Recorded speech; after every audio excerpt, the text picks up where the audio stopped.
Hello hi नमस्कार, मैं हूं प्रियंका और मैं स्वागत करती हूं आप सभी का अपने यूट्यूब चैनल edu.पढ़ाई पर। तो व्यूवर्स, आज मैं फिर से हूं आप सभी के बीच एक बहुत ही इम्पोर्टेंट वीडियो लेकर, जहां पर मैं आपसे बताऊंगी जीन पियाजेट की थ्योरी, जिनकी थ्योरी का नाम है संज्ञानात्मक विकास का सिद्धांत, और इंग्लिश में हम इसे बोलते हैं थ्योरी ऑफ कॉग्निटिव डेवलपमेंट। तो ये जो हमारे जीन पियाजे हैं, इन्होंने मेनली बात की थी कॉग्निशन पे, यानी कि संज्ञान पर।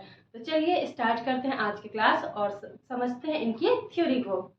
तो सबसे पहले मैंने यहाँ पर लिखा हुआ है जीन पियाजे संज्ञानात्मक विकास का सिद्धांत। तो जैसा कि मैंने आप सभी को बताया कि जीन पियाजे ने सिद्धांत दिया था संज्ञानात्मक विकास का, और संज्ञान को ही हम हिंदी में बोलते हैं कॉग्निशन। तो ये जो संज्ञान है कॉग्निशन, इसे हम हिंदी में बोलते हैं, और ये रिलेटेड होता है हमारे माइंड से।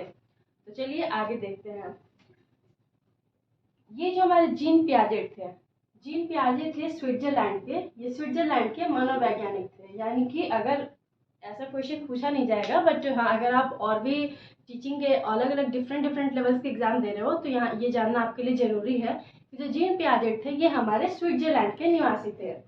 नेक्स्ट है कि इन्होंने एक कॉन्सेप्ट दिया था कि बच्चे जैसे जैसे परिपक्व यानी कि बायोलॉजिकली मैच्योर होते हैं, वस्तुओं के बारे में अपने कॉन्सेप्ट्स बनाने लगते हैं। यानी कि इनका मानना ये है कि बच्चे जब जैसे जैसे धीरे धीरे उनका डेवलपमेंट होता है, बच्चे जैसे जैसे बड़े होते हैं, मैच्योर होते हैं, वो डिफरेंट एक्सपीरियंसेस उनको मिलते हैं। अपने अनुभवों से क्या करते हैं, वो अपने अनुभवों के द्वारा अपने अपने नए किसी भी वस्तुओं के बारे में अपने कॉन्सेप्ट्स डेवलपमेंट करते हैं, यानी कि अवधारणा बनाते हैं। वो किसी भी वस्तु के बारे में अपने कॉन्सेप्ट बनाने बच्चे स्टार्ट कर देते हैं। अब आप लोग ऐसा जानते होंगे कि हम भी जब बड़े हो रहे थे, हम बचपन में किसी वस्तु के बारे में हमारे कोई कॉन्सेप्ट नहीं होते हैं, लेकिन हम जैसे जैसे बड़े होते हैं, हम जैसे मैच्योर होते जाते हैं, हम अपने बहुत सारे एक्सपीरियंसेस को यूज़ करते जाते हैं, और उन एक्सपीरियंसेस को हम यूज़ करके कॉन्सेप्ट्स बनाने लगते हैं किसी भी वस्तुओं के बारे में। तो ये था इनका सेकेंड पॉइंट। नेक्स्ट है हमारा कि इन्होंने एक बहुत ही इम्पोर्टेंट स्टेटमेंट दिया था बच्चों को लेकर।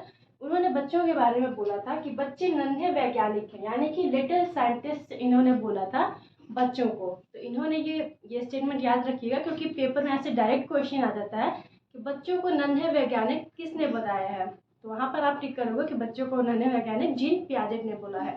तो ये आप बहुत इंपॉर्टेंट है, इस लाइन को बिल्कुल नोट रखिएगा कि इन्होंने पियाजेट साहब ने बोला है कि बच्चे नन्हे वैज्ञानिक हैं।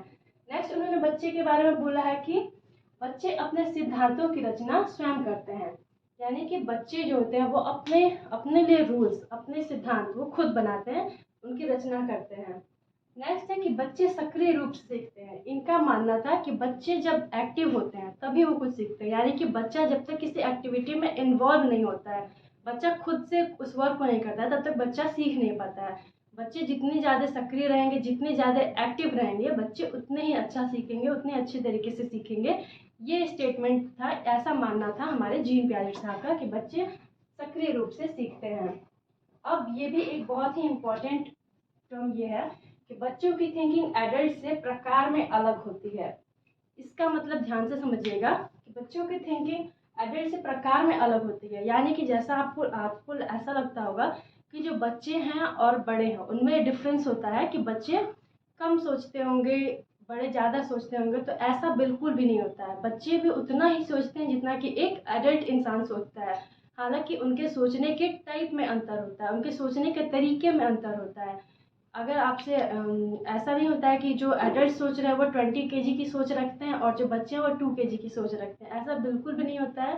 ये बहुत ही इंपॉर्टेंट टर्म है, यहाँ से भी पेपर में क्वेश्चन बहुत बार पूछा गया है कि ये किसका जीन पियाजे के अनुसार बच्चे की सोच वयस्क से किस प्रकार में भिन्न होती है। तो वहाँ पर आपको याद रखना है कि जीन पियाजे के अनुसार बच्चे की सोच प्रकार में भिन्न होती है बड़ों से। तो ये याद रखिएगा कि बच्चों की थिंकिंग एडल्ट से प्रकार में अलग होती है। अब चलिए देखते हैं, हम अपना नेक्स्ट स्लाइड देखते हैं, मुझे जरा सा टाइम दीजिए। तो चलिए अब मैं आपको यहाँ पर एक्सप्लेन करूँगी जो कुछ टर्म्स हैं इस थ्योरी से रिलेटेड जो पियाजेट साहब ने दिए थे। तो वो कुछ अप्रॉक्सीमेट सिक्स टर्म्स मैं आपको अभी एक्सप्लेन करके दिखाऊंगी। और ये जो हमारे टर्म्स हैं, जैसे कि हुआ एकोमोडेशन, एसिमिलेशन, एडजस्टमेंट, इसको लेकर कैंडिडेट्स में हमेशा ही कन्फ्यूज़न बना रहता है। तो चलिए मैं ट्राई करूँगी, मैं अपनी कोशिश करूँगी कि आप सभी को ये टर्म्स बिल्कुल क्लियर हो जाए। तो चलिए स्टार्ट करते हैं।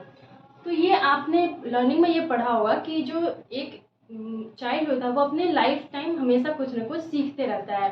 तो पियाजेट साहब ने भी यही कहा है कि बच्चा हमेशा जन्म से लेकर एडल्टहुड तक बच्चा सीखता रहता है। ये जो संगठन यानी कि वो अपना जो भी सीखता है अपने पास्ट एक्सपीरियंसेस में अपने न्यू नॉलेज को जोड़ते जाता है। जीवन भर सीखते हैं हम सभी, जो हम अभी तक सीखे होते हैं फिर जब हम आगे चलकर कुछ सीखते हैं तो उसको ऐड करते रहते हैं उसमें, यानी कि उसका संगठन करते रहते हैं। उससे ऑर्गेनाइजेशन कहते हैं हम, कि अपने जो प्रीवियस नॉलेज थी, पूर्व ज्ञान था, उसमें हमने कुछ नए नॉलेज जोड़ ली। ऐसे ऐसे करके हम अपने नॉलेजेस को ऐड ऑन करते जाते हैं, तो उसे ही हम बोलते हैं ऑर्गेनाइजेशन। यानी कि हम जो भी सीख रहे हैं अपने प्रीवियस ज्ञान को, पूर्व ज्ञान को हम नए ज्ञान के साथ जोड़ते हुए चलते जाते हैं, और इसी को हम कहते हैं ऑर्गेनाइजेशन यानी कि संगठन। नेक्स्ट, सीखने के बाद हमारा आता है टर्म अनुकूलन यानी कि एडजस्टमेंट। अब अनुकूलन एडजस्टमेंट मीन्स आप जो कुछ भी सीख रहे हो, एक बच्चा जो कुछ भी सीख रहा है उससे वो क्या करता है, वो अपने अपने आप को वातावरण के अनुसार ढालना। यानी कि वो जो कुछ भी सीखा वो सीखने के अनुसार अपने आप को उस वातावरण में ढालने की कोशिश करता है। यानी कि आप जब भी कुछ सीख रहे हो, आप कहीं जाते हो, एक जगह का वातावरण दूसरा है, पर आप कहीं गए किसी टेक्नोलॉजी रिलेटेड फील्ड में आप जाते हो, तो वहाँ पर कुछ आपको टेक्निकल टर्म्स सीखने होते हैं, तो वो आप अपने आप को उस वहाँ के इन्वायरमेंट के अनुसार चेंज करते रहते हो। यानी कि हमने जो कुछ भी सीखा उसके अनुसार अपने आप को उस इन्वायरमेंट में ढालने की प्रक्रिया को ही हम बोलते हैं अनुकूलन यानी कि एडजस्टमेंट। अब देखते हैं हम अपना थर्ड टर्म जो है आत्मसातीकरण यानी कि असिमिलेशन। ये बहुत इंपॉर्टेंट टर्म है, इसको लेकर बहुत ज़्यादा कंफ्यूजन रहता है। चलिए देखते हैं। आत्मसातीकरण यानी कि असिमिलेशन यानी कि ओल्ड ज्ञान प्लस न्यू ज्ञान, किसी में कोई चेंज नहीं। यानी कि यहाँ पर आप अपने प्रीवियस नॉलेज में पहले से आपको जो पता है उसमें आप नई चीज़ों को ऐड कर रहे हो बिना पहले की नॉलेज को कुछ चेंज किए हुए। यानी कि आपके पास जो पहले से नॉलेज है उसमें आप दूसरा कुछ ऐड तो कर रहे हो बट उसमें कोई चेंज नहीं कर रहे हो। जैसे इसका एग्जाम्पल है कि किसी ने पतंग को चिड़िया कहा क्योंकि उड़ते हुए देखा। यानी कि एक जैसा एक बच्चा है, एक चाइल्ड है, उसको पता है कि चिड़िया, किसी ने उसे बताया होगा कि चिड़िया जो उड़ती रहती है उसे हम चिड़िया बोलते हैं। तो बच्चे को पहले से ये पता है कि जो भी उड़ती हुई चीज होती है वो क्या है, चिड़िया होती है। अब बच्चे ने क्या किया, चिड़िया तो देखता ही है, एक दिन उसने पतंग उड़ते हुए देखा। अब पतंग को भी उसने चिड़िया कहा। ऐसा क्यों कहा उसने, क्योंकि उसको पता है कि जो भी चीज़ें उड़ती हैं वो चिड़िया होती हैं। तो उसने पतंग को भी उड़ते हुए देखा तो उसने बोल दिया पतंग को चिड़िया। फिर तो ये था हमारा टर्म आत्मसातीकरण असिमिलेशन, यानी कि इसमें कोई चेंज नहीं हुआ। जो बच्चे ने देखा कि वो भी उड़ रहे तो वो पतंग बताया उसने, तो ये हो गया हमारा असिमिलेशन। बच्चे ने क्या किया, अपने प्रीवियस नॉलेज को न्यू नॉलेज में ऐड कर लिया बट उसमें कोई चेंज नहीं किया। नेक्स्ट अब हमारा टर्म है समायोजन यानी कि अकोमोडेशन। अब समायोजन अकोमोडेशन क्या होता है कि इसमें ओल्ड ज्ञान प्लस न्यू ज्ञान चेंज। अब इसमें बच्चा क्या करता है कि जो अपना पहले का नॉलेज है, पूर्व ज्ञान, उसमें नए ज्ञान को जोड़ता है बट उसमें मॉडिफिकेशन करता है, कुछ चेंज भी करता है।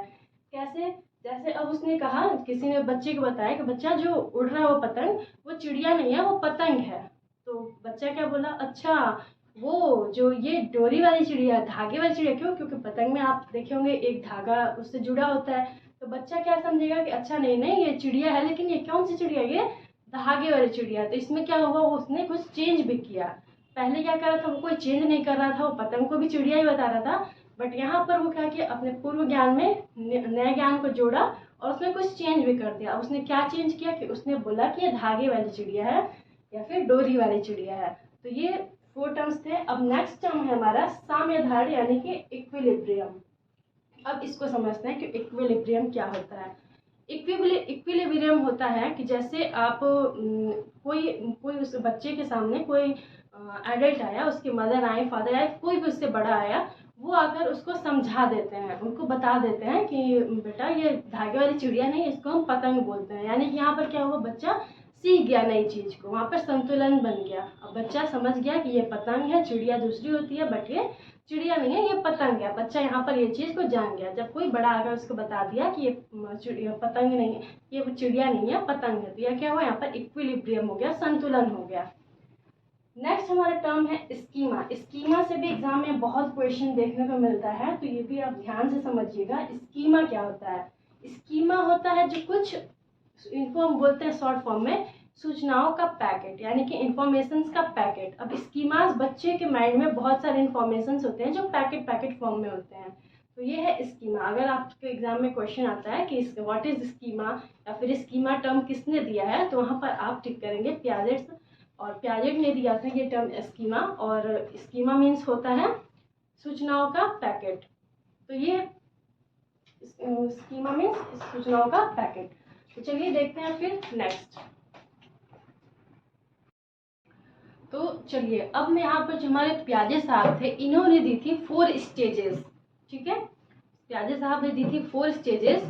अब समझते हैं कि इन्होंने 4 स्टेजेस कौन सी दी थी। तो देखिए, सबसे पहले इन्होंने एक स्टेज दी थी, उसका नाम था संवेदी पेशीय अवस्था।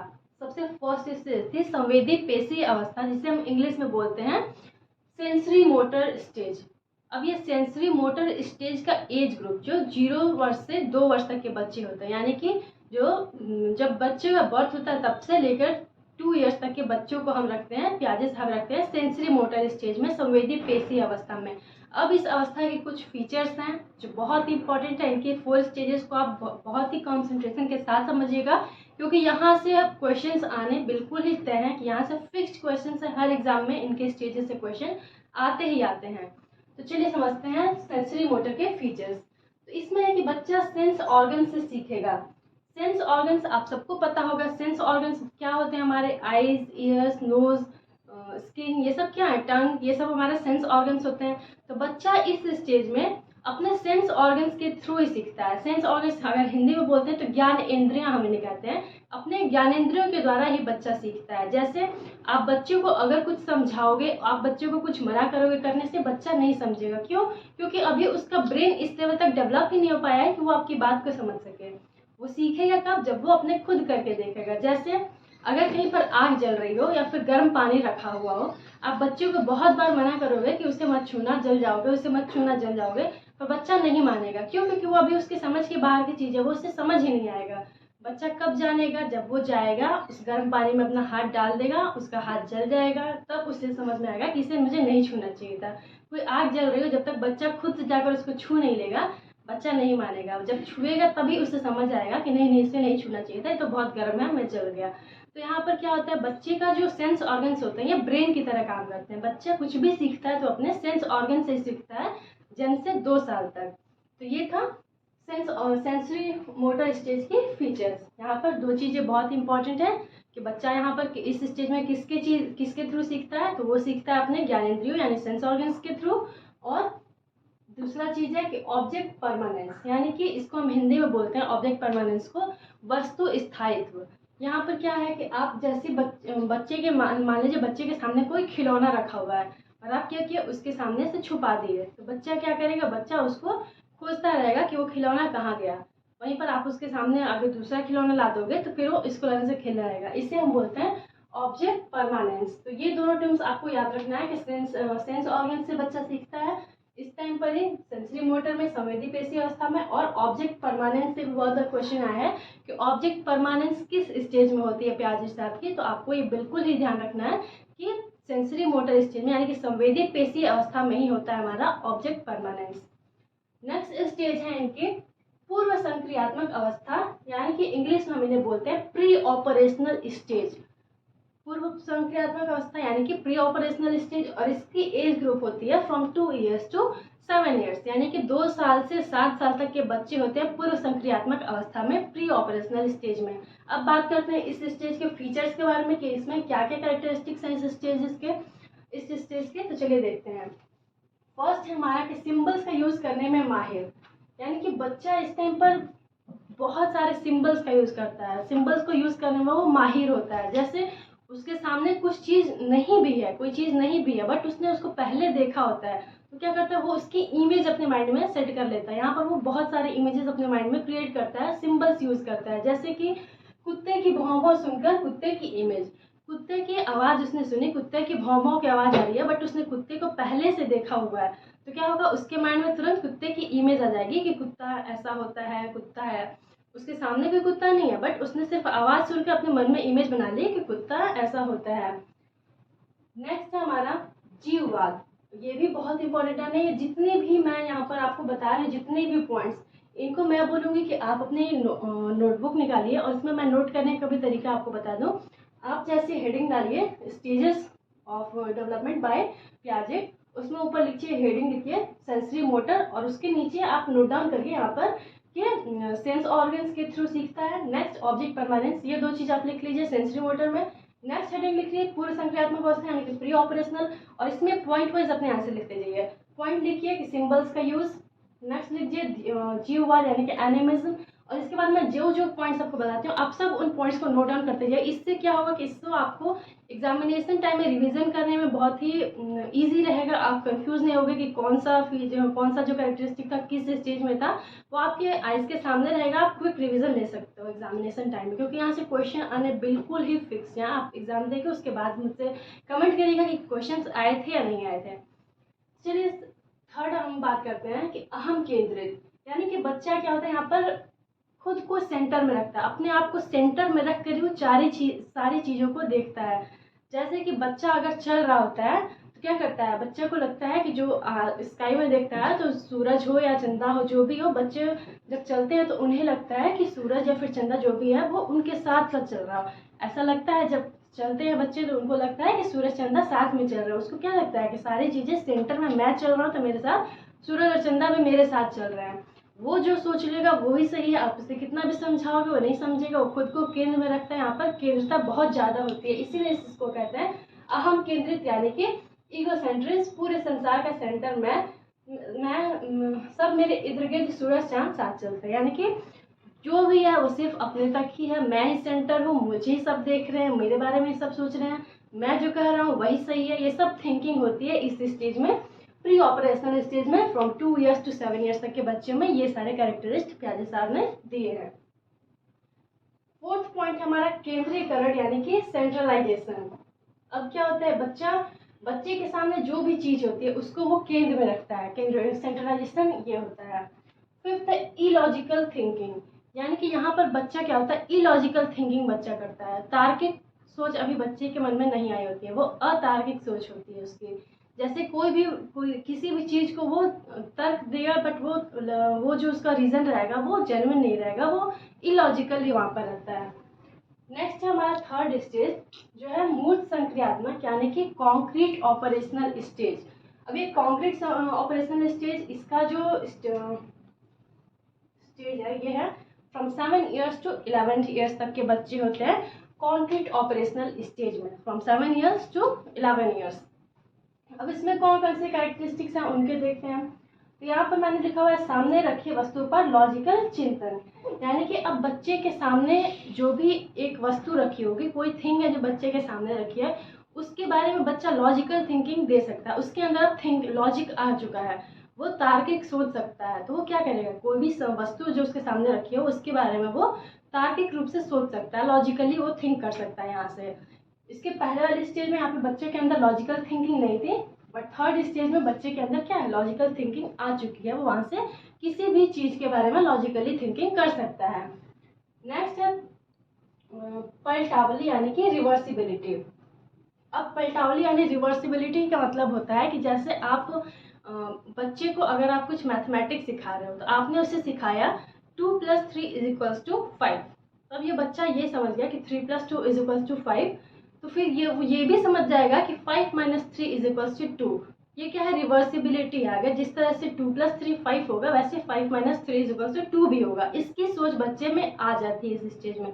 इसके पहले वाली स्टेज में बच्चे ये बात नहीं समझेगा, लेकिन इस स्टेज में जहाँ पर बच्चे 7 साल से 11 साल के होते हैं वहाँ पर उनके अंदर रिवर्सिबिलिटी आ जाती है। अब पलटावली जिसे हम बोलते हैं वो होता है, हिंदी में हम उसे बोलते हैं पलटावली। तो यहाँ पर क्या होता है, ये चीज आ गई होती है बच्चे के अंदर। नेक्स्ट है दूरी, ऊंचाई, क्रमबद्धता, सीरियसन, यानी कि बच्चे के अंदर इन सभी चीजों की भी, डिस्टेंस की, वेट की, हाइट की, सीरियसन, क्रमबद्धता, कौन सा ऑर्डर होता है। जैसे आप देखेंगे बच्चों को दिया गया रहता है शेप्स को ऑर्डर में रखने के लिए, नंबर्स को ऑर्डर में रखने के लिए, वहाँ पर बच्चों के अंदर सीरियसन आ गया होता है, वो ऑर्डर्स में उसको रख सकते हैं। फिर नेक्स्ट हमारा संरक्षण, यानी कि ये बहुत इंपॉर्टेंट है, इसको समझिएगा। संरक्षण क्या होता है, तो संरक्षण हमारा होता है कि इसमें बच्चा क्या करता है, शेप एंड साइज उसको समझ में आ जाता है। जैसे अगर आप रोटी बना रहे हो, तो अगर आप रोटी के लिए छोटा सा एक डो का टुकड़ा लेते हो, उससे सर्कल बनाते हो और एक रोटी आप बेल कर दिखाते हो बच्चों को, आप पूछोगे कि इसमें से कौन सा बड़ा है, तो जो बच्चा इसके पहले वाले स्टेज में होगा, यानी कि प्री ऑपरेशनल स्टेज में होगा, वो बच्चा क्या करेगा, वो देखेगा कि ये तो आटे का छोटा सा टुकड़ा है, लेकिन यहाँ पर इतनी बड़ी रोटी है, तो रोटी को बड़ा बता देगा कि ये बड़ा है। लेकिन जो इस स्टेज में बच्चे रहेंगे कॉन्क्रीट ऑपरेशनल में, वो बच्चा इसके अंदर ये समझ आ गई होती है कि नहीं, ये दोनों तो सेम ही है, बस ये क्या है, ये सॉलिड फॉर्म है और इसको बेल दिया गया। जैसे एक ग्लास होता है, आप देखोगे आपके घर में भी ऐसे झगड़े होते होंगे कि अगर मम्मी आपको जूस दे रही है, दूध दे रही है, तो सेम क्वांटिटी है, लेकिन अगर एक बच्चे का ग्लास बड़ा है, बस उसमें क्वांटिटी सेम ही है, लेकिन वो क्या करेगा, बच्चा लड़ेगा कि नहीं मुझे बड़ा वाला ग्लास चाहिए। दोनों में क्वांटिटी एक ही है, छोटे ग्लास में भी बड़े ग्लास में भी, लेकिन बच्चे को लगेगा कि नहीं ये ग्लास बड़ा है, तो इसके अंदर ज़्यादा मिल्क होगा या जूस होगा। लेकिन इस स्टेज पे बच्चा इस बात को समझने लगता है कि नहीं, ये तो क्वांटिटी सेम ही है, चाहे वो बड़ा हो या फिर छोटा हो। अब फोर्थ स्टेज जो है औपचारिक संक्रियात्मक, यानी कि फॉर्मल ऑपरेशनल स्टेज, हम इसे इंग्लिश में बोलते हैं। औपचारिक संक्रियात्मक अवस्था, इंग्लिश में फॉर्मल ऑपरेशनल स्टेज, और इसकी एज ग्रुप होती है फ्रॉम 11 ईयर्स टू 15 ईयर्स, यानी कि 11 साल से 15 साल तक के बच्चे होते हैं इस एज ग्रुप में, फॉर्मल ऑपरेशनल स्टेज में होते हैं। अब इस स्टेज के फीचर्स की बात करें अगर, तो देखिए यहाँ पर है अंतर्ज्ञान की अवस्था, यानी कि बच्चे यहाँ पर बहुत कुछ सीख गए होते हैं, उनमें बहुत कुछ ज्ञान आ चुका होता है, इसलिए हम इसे बोलते हैं अंतर्ज्ञान की अवस्था। नेक्स्ट है अमूर्त चिंतन। अमूर्त चिंतन मीन्स जो चीजें उनके सामने नहीं थी। मूर्त, एक होता है मूर्त रूप और एक होता है अमूर्त रूप। मूर्त रूप होता है जो चीज़ आपके सामने दिखाई दे रही हो, वो होते हैं मूर्त, और अमूर्त जो चीज़ आपके सामने ना हो, आपके माइंड में आप उसके बारे में सोच रहे हो, वो होती है अमूर्त बातें। तो बच्चों में यहाँ पर आ जाती है अमूर्त चिंतन। अमूर्त चिंतन मतलब कि जो चीज़ इसके सामने नहीं है, वो भी चीज़ के बारे में बच्चा अपने माइंड में सोच पा रहा है, तो यहाँ पर बच्चा अमूर्त चिंतन करने लायक हो जाता है। नेक्स्ट है निगमनात्मक तर्कड़ा, यानी कि इंग्लिश में बोले डिडक्टिव रीजनिंग। अब डिडक्टिव रीजनिंग क्या होता है, तो यहाँ पर बच्चे जो कुछ नियम होते हैं, उन नियमों पर बच्चा तर्क करने लगता है, अपने लॉजिकली वो उस पर तर्क करता है। अब किसी नियम पर कोई बच्चा तर्क तभी कर सकेगा जब उसके पास बहुत नॉलेज आ चुकी हो। फॉर एग्जाम्पल, जैसे हमारे घर में कुछ रूल्स होते हैं कि ब्रश करने के बाद ही खाना खाना है, या फिर नहा कर ही खाना खाना है, तो बच्चा यहाँ पर इस नियम को तर्क कर सकता है। वो अपनी मम्मी से बोल सकता है, मम्मी क्यों, मैं नहा कर ही क्यों खाऊं, खाना खाने के बाद भी तो नहा सकता हूँ, ऐसा क्या जरूरी है कि मैं पहले नहाऊं तभी मुझे खाना मिलेगा। तो इस तरह से बच्चा वहाँ पर तर्क करने लग जाता है, बच्चे अपने कुछ तर्क देने लग जाते हैं इस एज ग्रुप में, फ्रॉम 11 ईयर्स टू 15 ईयर्स में। अब यहाँ पर जो भी थ्योरी है, इसकी कुछ आलोचना भी है। आलोचना मीन्स जो इनके अपोजिट में लोगों ने कुछ स्टेटमेंट दिए थे। अब इस थ्योरी की आलोचना क्या है वो देखते हैं। तो इसकी आलोचना है कि पियाजे इस क्रम को अपरिवर्तनीय कहते हैं, बल्कि अच्छे वातावरण में बच्चे अपने कैलिबर से ज़्यादा सीख सकते हैं। यानी कि पियाजे साहब ने ये जो स्टेजेस दिए हैं, उनका मानना है कि ये स्टेजेस एक सीरियल ऑर्डर में जाएंगे, यानी कि सेंसरी मोटर से शुरू होंगी और फॉर्मल ऑपरेशनल स्टेज पे खत्म होंगे। जो जो इसके फीचर्स है वही बच्चा उसी सीरियल ऑर्डर में ही बच्चा करेगा। लेकिन ये आप और हम सभी जानते हैं कि जो भी बच्चा है, वो अगर उसको अच्छा इन्वायरमेंट मिल रहा है, अच्छा वातावरण मिल रहा है, तो आपने बहुत सारे देखे होंगे, गूगल मैन एक बच्चे को बोला जाता है कि बच्चे जिस एज ग्रुप में है उससे ज़्यादा तक के बच्चे सीख जाते हैं। जैसे क्लास सेकेंड का आयोग कोई बच्चा था जो क्लास 10th लेवल तक के क्वेश्चंस को इजीली सॉल्व कर दे रहा था। तो क्या है, ये बच्चों को अगर वैसा इन्वायरमेंट मिल गया तो वो अपने कैलिबर से ज़्यादा कर सकते हैं। तो ये थी इस स्टेज के इनकी थ्योरी की मेन जो एक आलोचना है, वो क्रिटिसिज्म आप कह सकते हो, ये है। अब नेक्स्ट कुछ और बातें हैं पियाजे के बारे में, वो हम कर लेते हैं। पियाजे ने बोला था भाषा का विचार, यानी कि जैसे अभी वाइगोर्स्की की थ्योरी में हम पढ़ेंगे भाषा का विचार, यानी कि पियाजे साहब बोलते हैं कि विचार पहले आता है और भाषा बाद में आती है। तो इसका क्या मतलब हुआ कि बच्चों के अंदर विचार पहले आ जाते हैं, थिंकिंग पहले आती है और भाषा बाद में आती है। जैसे कि आप सभी ने देखा होगा कि जो बच्चा होता है, अभी वो बच्चा बोल नहीं पाता है, लेकिन अगर बच्चा माँ की गोद में आए और फिर उसकी कोई और ले लेता है, तो बच्चा रोना शुरू कर देता है। क्यों? क्योंकि उसके मन में विचार आ जाते हैं कि वो किसी और की गोद में है, वो बोल नहीं सकता, अभी उसकी भाषा डेवलप नहीं हुई है, लेकिन बच्चा विचार करने लग जाता है, सोचने लग जाता है। तो पियाजे साहब के अनुसार विचार पहले आती है, भाषा बाद में। ये बहुत इंपॉर्टेंट है, इससे भी क्वेश्चन डायरेक्टली पूछे जाते हैं कि पियाजे के अनुसार पहले विचार आती है या पहले भाषा आती है। तो इसको याद रखिएगा। पियाजे के अनुसार विचार पहले आता है, भाषा बाद में आती है। नेक्स्ट इम्पॉर्टेंट थिंग है कि ईगो सेंट्रिज्म, यानी कि इन्होंने बच्चे जो खुद से बातें करते रहते हैं हमेशा, बच्चे आपने देखा होगा बच्चे खेलते रहते हैं और खुद से बातें करते रहते हैं, तो इसको इन्होंने ईगो सेंट्रिज्म बोला, यानी कि अहम केंद्रियता बोला है इन्होंने। तो इन्होंने अहम केंद्रियता बोला बच्चे जो खुद से बात करते हैं। इनके अनुसार बच्चे जो स्वयं से बातचीत करते हैं, यानी कि बच्चे जो आपस में बात करते रहते हैं वो अर्थहीन होते हैं, उनका कोई मतलब नहीं होता, वो बेकार यूजलेस स्पीच होती है। तो ये था आज का पियाजे की थ्योरी। मैंने यहाँ पर सब कुछ आपको एक्सप्लेन कर दिया है। आई होप आप सबको ये सब कुछ पसंद आया होगा। इसके पहले की भी थ्योरीज आप प्लेलिस्ट में चेक कर लीजिएगा, मैंने और भी थ्योरीज करवाई हैं। और आज की क्लास अगर आपको पसंद आई हो तो please do like share and subscribe the channel. Thank you so much for watching. Bye bye.